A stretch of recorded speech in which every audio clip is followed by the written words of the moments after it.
About 3 months ago, I moved a bunch of my plants into LECA, partly because I wanted more consistent watering, but mostly because I was absolutely done with fungus gnats.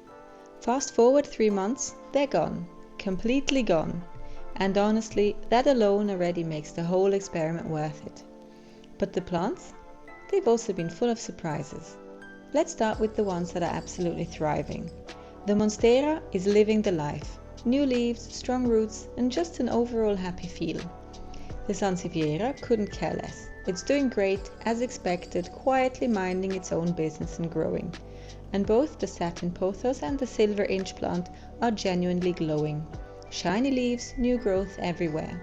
They clearly love the balance of moisture and air. And then there are the ones that are still adjusting. The golden pothos is growing, but cautiously, and the progress can hardly be seen. The Diefenbachia reflector has a lot of new growth, but also shed quite a few big leaves, so it's somewhat in an in-between state. And then the Calathea White Fusion is actually surprisingly fine as long as I don't overwater it, which, well, that was a whole story in itself.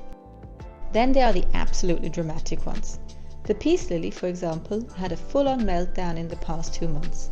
I thought it was gone for good, but then it somehow bounced back. And now it's doing fine and it's even in bloom. I'm honestly impressed by its resilience. The Calathea Bell Marks, though, didn't make it, and after months of special treatment, I finally gave up. And the ZZ plant, still dormant after its 1-year adventure of repotting, splitting, and apparently deep meditation. Maybe by the next update, it'll join the party.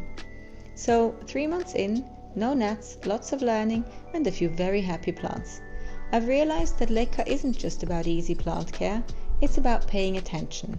It makes you see how roots grow, when they're thirsty, when they're comfortable. You can literally watch them adapt, and that experience itself is satisfying.